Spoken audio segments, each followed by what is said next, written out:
बहुत बढ़िया मार्ग प्रसंग श्रवण किया। मेरा प्रसंग चल रहा था कि एक उग्र नाम के विप्र हुए, उनका एक कन्या का अवतार हुआ जिसका नाम सुखंटी पड़ा। वो बहुत रूप की आगर थी, बहुत बढ़िया गीत गा रही थी। एक समय गीत तो गाती एक बाग में पहुंच गई, वहां अग्नि देवता अपने भेष को बिगाड़ के आगे दादाजी।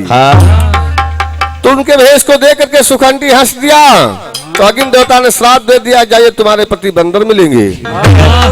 तो उसी समय पवन देवता का आगमन हो गया। पवन देवता ले जाकर के इंद्र के पास पहुंच गए, तो इंद्र ने उसको अप्सरा बना दिया, पुंजस्थला नाम धर दिया। और अग्नि देवता की श्राप को भूल करके वही सुखंडी आकर के पृथ्वी पर वापस आ गई। जहाँ मतंग ऋषि बाबा तपस्या कर रहे थे, मतंग ने देखा नारी श्राप दे दिया, तू बंदरिया हो जा। मैंने पूछा था जब वो बंदरिया हो गई तो जाकर के एक संत बाबा हवन कर रहे थे, उसी हवन कुंड में अपने प्राणों को गंवा दिया। जाकर के गौतम ऋषि की नारी अहिल्या के उदर से जन्म लेने, जिसका नाम अंजनी पड़ा। फिर हमने पूछा जब हवन शांत हो गया तो संतों ने विचार किया राख लेकर के गंगा जी में प्रोहित कर दिया जाए, जैसे धुनी में हाथ डाल दूं मैं एक लौंडा पहन। तो मेरा प्रश्न रुक रहा था कि सुबच्चे का क्या नाम है। अब भाई देखो जवाबी यानी चुतरे का घाव माथम से ये दिन के जवाब पहली बार देखे। गा रहे बाल और सुग्रीव जन्म ले हो जगमाही यानी लैट्रीन जावा जा तो आगे बढ़ा पीछे बढ़ा जा, नहीं पाछे फिर जवाब ही आएगा रहे। वाह भाई, कहाँ से पकड़ ला भैया मंडलिया। अरे भाई सिखाते हैं। मान ज्ञान भैया, तुम्हारे बस की बात नहीं सही होगी भैया। ये हमारा कोई पौधा ना आप छू लें, ये गारंटी है मेरे संदीप यादव का मामला है। लोग नाम सुन ले तो लेची कैंसिल कर देते, तो कहाँ फंस गए आज। वाह भाई, तो भैया जी ने लगाया कि बाल और सुग्रीव, देखिए बाली सुग्रीव सूर्य देव से पैदा हुआ है और बाली इंद्र का बेटा है। ये दोनों सगे भाई हैं। और देखिए जब आकर के ये किष्किंधा नगरी में राज करते हैं तो भैया ने बताया कि केसरी के घर पर जाके बाली मारा रहा है। कौन रामायण तुम पढ़े हो? लिंग पुराण है। तो भैया जी ने बताया कि जब केसरी मर गया तो हनुमान जी गए तो बाली अपन घर छोड़ दीजिए। या भाई बात हमारे हजम नहीं भाई। बाली को इतनी शक्ति थी जिसका देखता था उसका आधा बल उसके पास पहुंच जाता था। बिल्कुल सही। तो हनुमान जी के क्या औकात था, उनका देखो घर छोड़ के भाग गया। वो वीर ना है। लेकिन अब क्या हम इनका बताइए दादा, इनका नई खोज है भैया, नई खोज है। तो फिर भैया ने पूछा बाली गया कहाँ, तो प्रसंग वहीं से है। कभी कहता क्या है, मोरे रामा हो मोरे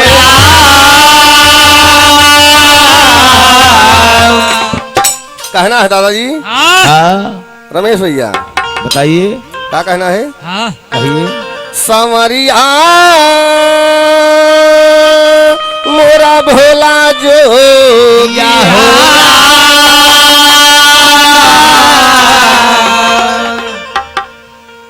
वीर हनुमान गयो रामा, वीर हनुमान गयो रामा। अरे बाली रहे बलवान वीर हनुमान गयो रामा। अरे बाली रहे बलवान वीर हनुमान गयो रामा। बाली रहे बलवान वीर हनुमान गयो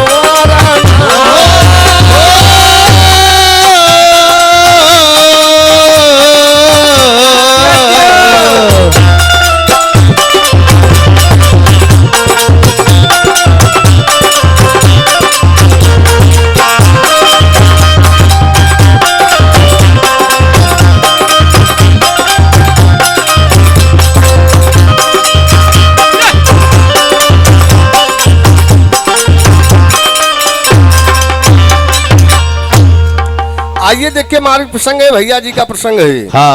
क्या जब हनुमान जी किष्किंधा नगरी को पहुंच गए तो वहाँ पे हुआ क्या हुआ? क्योंकि समय कम है काम ज्यादा है मास्टर। तो कहना है कि सुनो सुजन धारी ध्यान,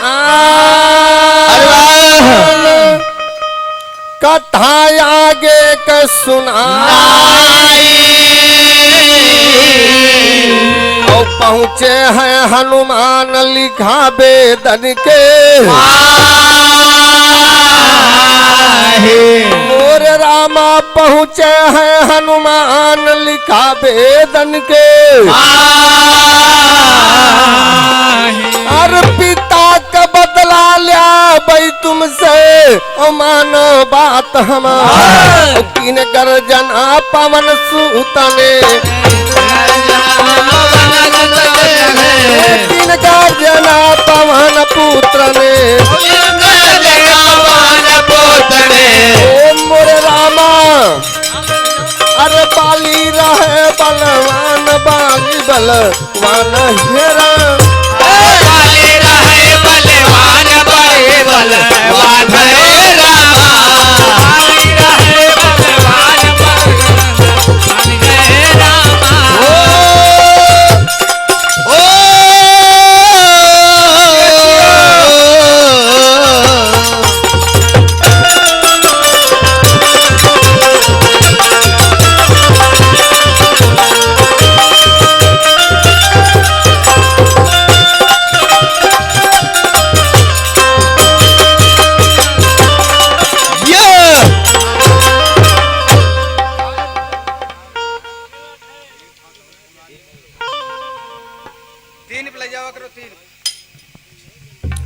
तो देखिए आज हनुमान जी जी पहुंच गए कहा ये बाली तुमने मेरे पिताजी का वध किया है। तो बाली जब आवाज सुनता तो भैया जी ने पूछा कि बाली वहां से भाग गया। तो जब बाली भागा तो हनुमान जी रपटाते तो देखे कवि कहता क्या है कि अंतापुरी तब गवा कपी तो रहे रपटाई और शंकर के हैं पुत्र शक्तिमय रहे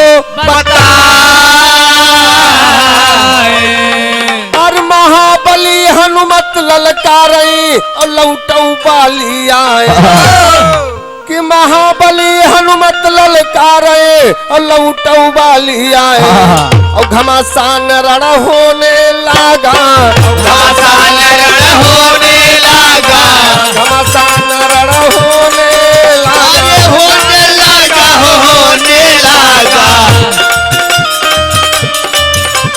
ओ मोरे रामा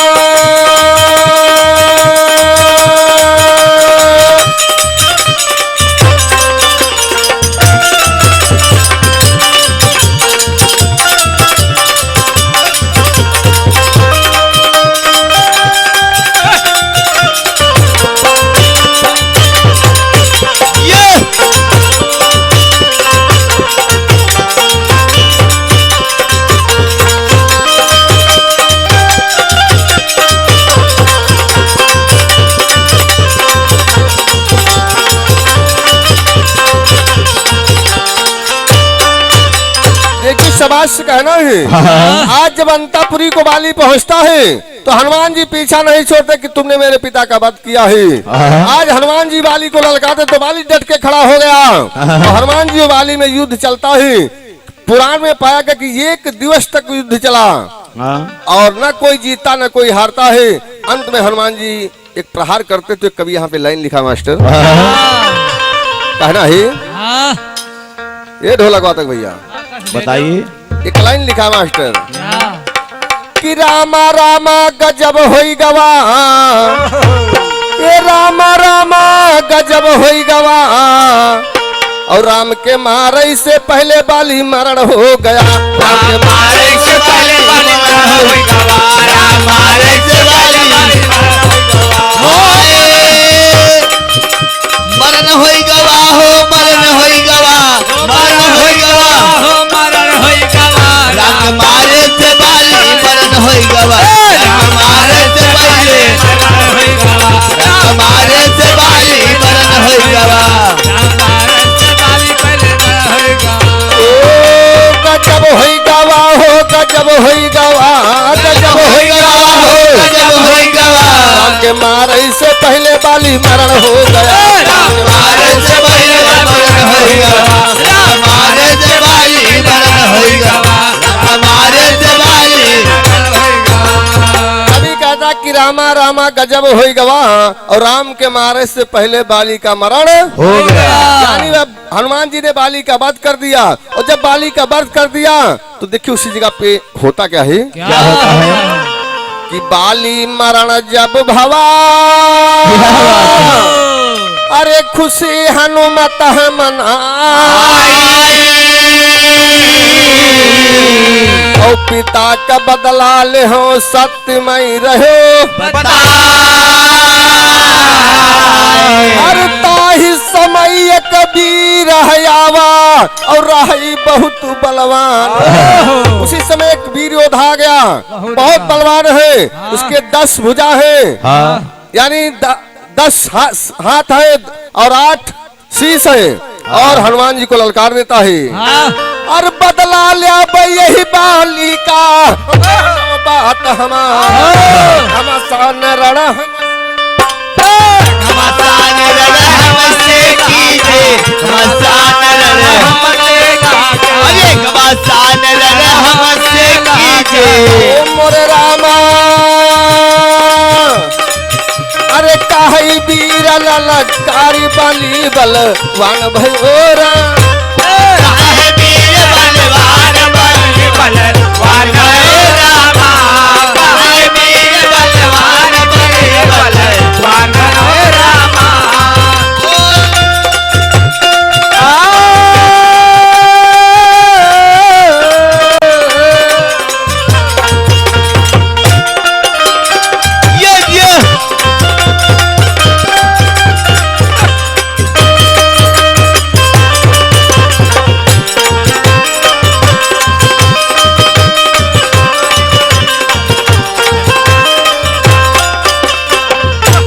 उसी समय देखिए किष्किंधा नगरी से एक बहुत महान योद्धा आ गया, जिसके 10 भुजा हैं, 8 शीश हैं। वो आकर के बाली हनुमान जी को ललकार दिया, ये पवन पुत्र तुमने मेरे राजा का वध किया है, अब हमसे बिना मारे आप वापस नहीं जाएंगे, नहीं जाएंगे, नहीं जाएंगे। तो देखिए एक प्रसंग भैया जी का है, तो समय कम है, काम ज्यादा, अपना भी कथा बढ़ाना है। तो अंतिम में कभी कहता क्या है मास्टर कि कौन रहायू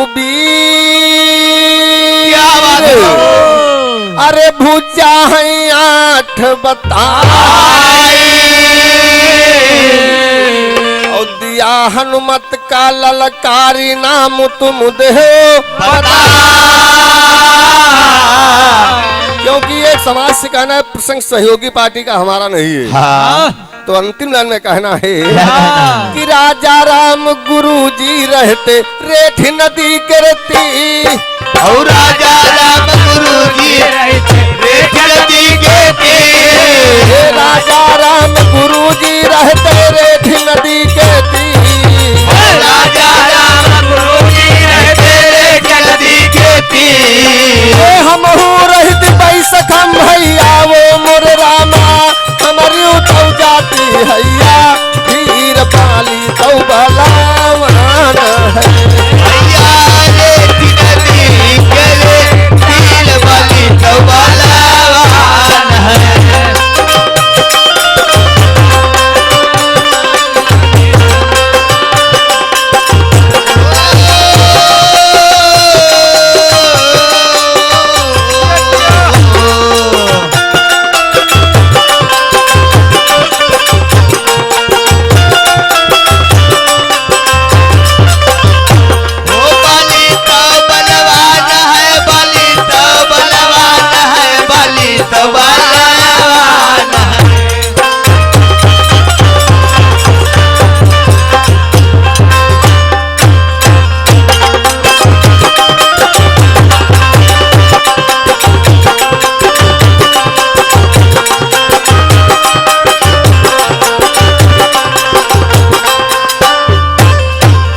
ये तो प्रसंग सहयोगी पार्टी का रहा।